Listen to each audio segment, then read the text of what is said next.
Very pleased to have with us the editor-in-chief of Officer.com, Mr. Frank Borelli. And Frank, thank you, sir, for joining us tonight. Good evening, Cam. It's always a pleasure. We have to stop meeting like this. I know, man. I appreciate you coming on the program, though, for National Police Week. Absolutely, absolutely. You know, and it was so... It was really interesting to me, Frank, because I was at Officer.com a few minutes ago, and I'm looking. You guys have a section on the homepage, Officer Down in the Line of Duty. Mm-hmm. Detroit, Michigan, May the 3rd, Detroit officer killed, 4 others wounded. And we've talked about this case on the show before. This is the accused killer, a guy who should have been behind bars, 25 years old, kept getting probation for various arrests, and when he would violate that probation, he'd just get more probation tacked on. The chief has complained about this in Detroit. Maplewood, Minnesota, May the 1st. Minnesota officer killed in ambush again. Both of the accused killers, lengthy criminal histories who should have been behind bars. April 29th, a Utah deputy killed in fall from a bridge. Lexington, Kentucky, April 29th, Kentucky officer killed in a hit-and-run crash. And that individual, too, a repeat violent criminal who should have been behind bars.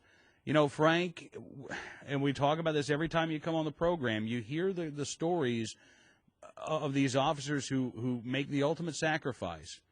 And the commonality there in so many of these cases is that their killers shouldn't have even been on the street. Yeah, you're absolutely right. And I don't think, I mean, I understand. My father was a district court judge. And I understand the restraints that judges experience with overcrowded prisons and, having to abide by certain recommendations from state's attorneys or prosecutors or whatever. But somewhere along the line, the system as a whole, and I think some of the judges absolutely would point the finger, and they do carry full weight of the blame, full responsibility. Other times I think they're merely pawns in a bigger game. I think sometimes the system's just failed. You know, the police officers go out here on the street, they do their job, they risk their lives. Quite often it's a thankless job, and it never slows them down. They keep on going out and doing it, and it is a shame, and it is sad to see so many lose their lives. And one's too many, and it was 116 of them last year. It's one every 3 days on average. It's just far too much. Yeah, well, it is, and and you're right. I mean, there's not one segment of the criminal justice system that you can point to and say the problem lies here.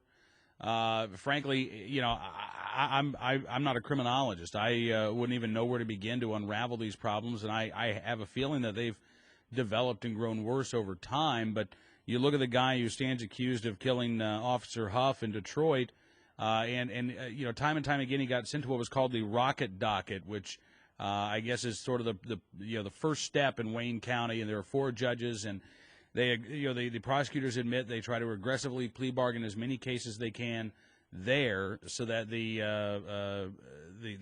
prosecutors who are taking these cases to trial aren't overwhelmed with the number of cases.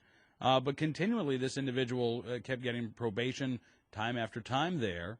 And at one point, I think one of the prosecutors even said, look, what do you want us to do when somebody has a bad check? We don't want to take that case to trial. But we're not talking about a bad check charge. We're talking about being caught in possession of a stolen firearm, a firearm stolen by a police or stolen from a police officer, assaulting a police officer. These aren't minor charges. And the sad thing is, Frank, I think this happens a lot, but I don't think the public is aware of it. No, I don't think the public's aware of it at all, and I applaud your show for calling attention to it. But I think to some extent, while you and I would look and say assault on a police officer is a horrendous crime, it's because we have a respect for the police officer doing the job. I saw a judge, when I was active as a police officer, I saw a judge on a stand tell a police officer that it was a waste of time for him to charge a criminal with assault on a police officer because being assaulted was part of his job. Now, if you have that kind of elitist attitude, then it's very easy to dismiss these kinds of crimes. Okay, somebody stole a policeman's gun. Somebody stole a car. Somebody tried to get away. They're criminals. This is what they do. What do we expect from them? And they make excuses for them.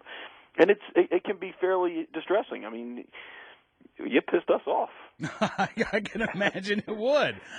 But that's when they're behind the bench and you're in their courtroom. You got to say yes, Your Honor, no, Your Honor, thank you, Your Honor, and you keep on going and you do what you got to do. Yeah. But it is a shame that our system's so overwhelmed. I was reading something the other day. They catch people coming across the border smuggling drugs into the country, and unless it's 500 pounds of drugs or more, then there's a reduced prosecution plan for it. We've got a mainstream. We got to. I saw that as well. This was on. I saw that statistic on Border Wars. I think, and it's ludicrous. Yeah. You think, how big is the crime got to be before we can prosecute it? Well, that's indicative of how much crime there is in general that we're fighting. We got almost 1 million police officers in this country, 900,000 plus. You think that's a big number, but when you consider it's 330 million people, that's really not enough cops. And the budgets aren't going to support more; they're being cut back. Right. Well, and that's the other concern. I mean, you look at like a city like Philadelphia right now. They've got 47,000 individuals who are currently on the streets, who have warrants out for their arrest. They failed to show up for their court appearances. Many of these individuals, again, facing violent charges. There are, I think, 51 deputies in Philadelphia tasked with getting these 47,000 individuals, and they recently received help at the federal level. They got 10 more deputies assigned. So now they're up to 61, Woohoo. dealing with 47,000 individuals. And you're right, those numbers aren't going to get better anytime soon. I guess, what besides job security and the ability to put enough officers on the street to effectively police the community, I mean, what are some of the big concerns that officers have these days? I don't know that there are. It depends on assignment, because if you're doing different jobs, you have different focus. But officers in general, they go there. They take their oath. They go out to do the job, to protect and serve, or serve and protect, depending on which municipality you live in, and how they paint it on their car. And they try to do the best job they can for the citizens. And it's crime in general. Everything from parking violations to serial killers to drug smugglers. It's easy to say a focus, crime. They're there to prevent it, and then once it's been committed, to investigate it and try to prosecute a criminal. But they build the best case they can. It goes to court, and then what everybody else does with it is kind of out of their hands. They're just the witness at that point. But 61 deputies in Philadelphia is just not going to get it. That's less. Again, I'm going to back this. That's less than half the officers that were killed last year in the line of duty. Yeah. And at least this week, I'm glad that we're remembering those guys. The candlelight vigil Thursday evening, I can't go to it and not cry. I've been to it every year for the last several years, and it's an amazing experience. But at least D.C. will be safer this week. We've probably got about 25,000 police officers coming in during Police Week and for the memorial and other events. Well, I'm glad to hear it, and I know that your presence will probably tick off some members of the D.C. City Council because because that was the other thing I wanted to ask you about, Frank. I mean, we've had the head of the D.C. Police Officers Union on the program. And he has expressed such incredible frustration with the head of the Public Safety Committee in D.C. for, wanting to spend more time on the gun regulations for law-abiding citizens than dealing with, let's say, youth gang violence. And it's a matter of focus and priorities, and it's so frustrating for these rank-and-file cops. As the editor-in-chief of Officer.com, I mean, this is not PoliceChief.com. You're out there with a website for the rank-and-file. Is there a disconnect, and a growing disconnect, you think, in some of these cities between the elected officials and the strategies that they're suggesting in the rank-and-file officers who may be a little bit closer to the problems and aren't being heard? Absolutely. The disconnect comes as soon as you try to earn a vote. Once you enter a position where you have to try to get a vote, you have to put on a whole new face.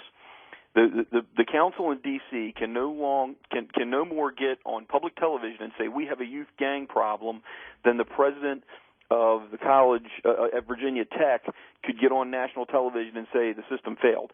You can't do that. That's political suicide. So instead, they try to find different problems, different reasons that they can blame something on. The rank and file guys know what's going on, but they've got to obey their orders as they come down the chain. And unfortunately, you reach a certain point in the command hierarchy of any police department, and I'm not just saying this about D.C., although I'm sure I'm going to tick off some people in D.C., any big police department, you reach a certain point where your job security depends on keeping the politicians happy. Police chiefs are appointed. That's why I love sheriff's departments. Sheriffs keep the people happy. They get voted in. They get elected. A police chief is appointed by a politician and has to keep the politicians happy if they want to keep their job. And it's a sad state of affairs because you would think everybody would be interested in serving the public interest. But politicians aren't. They're interested in getting reelected. Yeah, sadly. Yeah, but you're absolutely right. Well, Frank, again, I appreciate you coming on the program tonight, sir. I hope that Thursday night, you said that's when the Candlelight Memorial. Candlelight Vigil at 8 p.m. We'll be streaming it live on officer.com for the people who can't be there. We've done it. This is the second year we've done it. Had a phenomenal response last year. People have to pre-register, but it is a really moving experience. If you can't be there, at least go online and watch it. It's wonderful to see. All right. Sad, but wonderful to see. Absolutely. Well, thank you, sir. I appreciate you joining us, and look forward to doing it again soon. Thank you, Cam. Have a good one. Thank you. Frank Borelli, editor-in-chief of Officer.com, with us here on Cam and Company.